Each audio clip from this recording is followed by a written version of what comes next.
So you have to go further than that. Do you believe in life on other planets? Oh yes, there's not much question at all. But there's life throughout the universe. We're not alone in the universe at all. You're convinced that we're not alone in the universe? Oh, I know for sure we're not alone in the universe. Now, have we been able to identify for sure where the other planets are? No, we have not. Certainly not in our solar system. But they've identified quite a number of planets now that very likely could be life-bearing planets.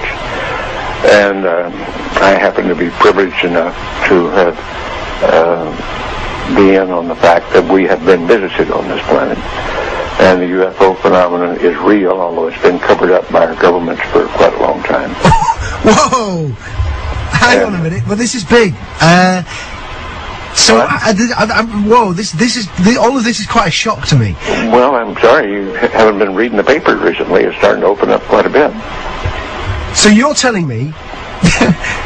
Well, there's a lot of information to take on board. Hang on a minute. I mean, listen, I've heard, like, crazy UFO nuts tell me this kind of thing before. I've never had Dr. Ed Mitchell, the sixth man to walk on the moon, a respected scientist in his own right, announce to me that we've been visited by aliens from other planets, and that they definitely are out there. There's no debating it. Well, that's the first time you've ever talked to me, or I've told you about it before. So you believe in all of, you believe the whole deal? There's more nonsense out there about this than there is real knowledge, but it is a real phenomenon, and there's quite a few of us that it's been well covered up by all of our governments for the last 60 years or so, but slowly it leaks out, and some of us are privileged to have been briefed on some of it. I happen to have grown up in I don't even know whether you know this place, Roswell, New Mexico, where presumably the Roswell incident of 1947 took place, and I'm quite knowledgeable of the lore there, and since I grew up there. But I've also been in military circles and intelligence circles that knows beneath the surface of what has been public knowledge that, yes, we have been visited. So, and be serious, you're not going to go, I was just pulling your leg about that. That's not true. I'm just wondering if I've stumbled upon astronaut humour, and in a couple of minutes you're going to go, I was only pulling your leg. No, I won't say that. Wow.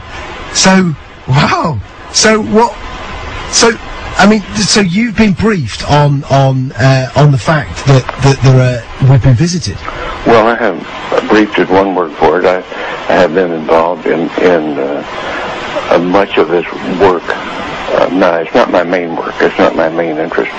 But I have been deeply involved in certain committees and certain research programs with very credible scientists and very intelligent people that do know the real inside story, and I am not hesitant to talk about it.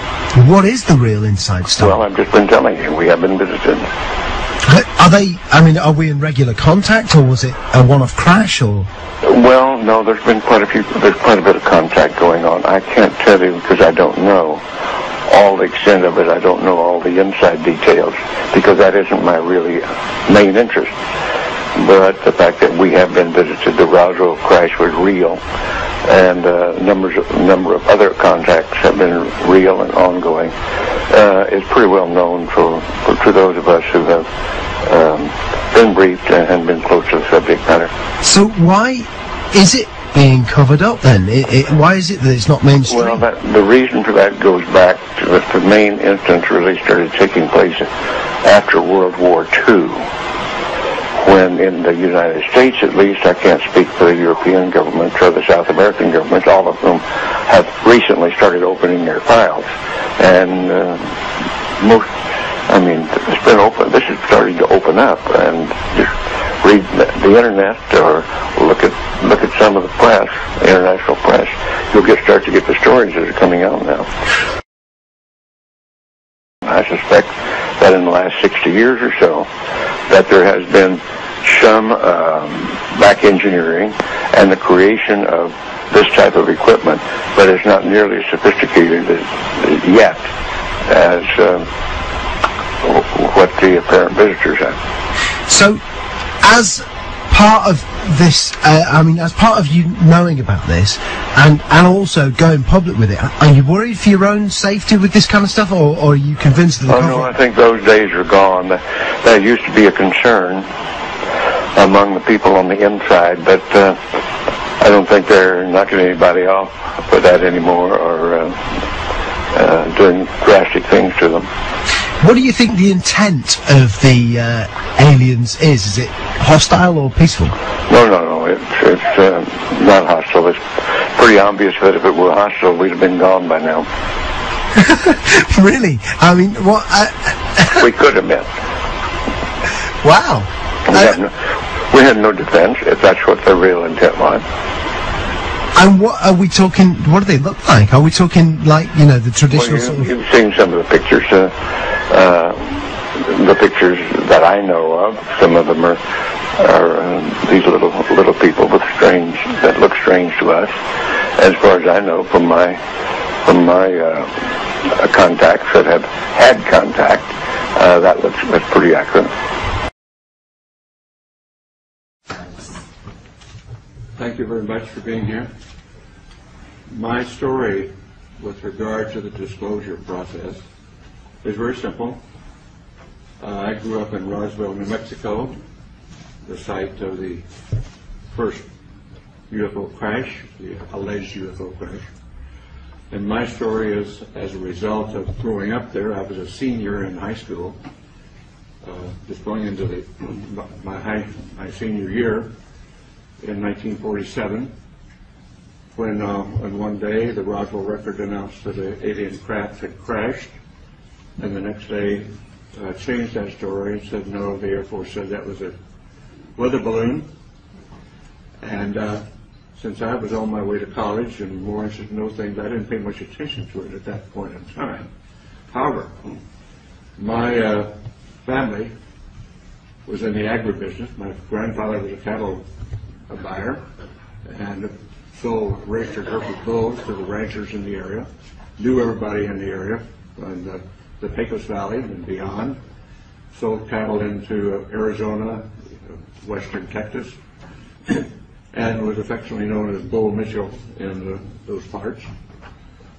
And so it was not surprising to me later on that the lore of the area, of our friends and the people in Roswell, including the sheriff's department, and a military friend of ours, a major, who was also turned out to be a friend of Jesse Marcel, who was the first Air Force officer on the site of the crash. And this Air Force officer was in administration. He was not really involved, but he eventually told me his story, and that's how I became involved.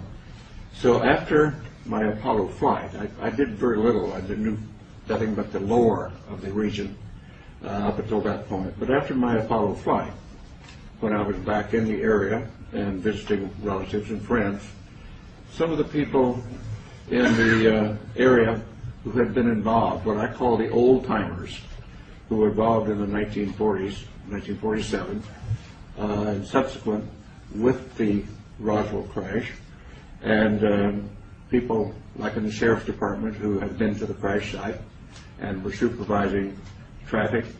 My friend and friend of our family, the major, who was an office mate of in the administrative function at Walker Air Force Base. These folks, because they had been shushed and told not to talk about their experience by military authority in those days, and on dire consequence if they did, felt that here in the 70s, many years later, that they didn't want to go to the grave with their story. They wanted to tell somebody reliable.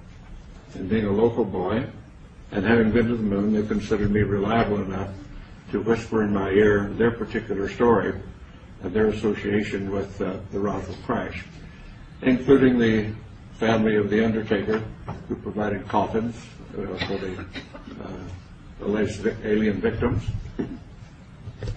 and others on site who had been involved or knew the story.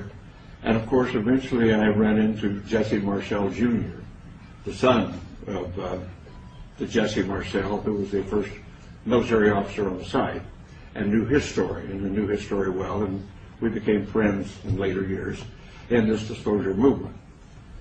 And at some point, about 10 years ago, and I can't remember what date it was right now, when the disclosure movement was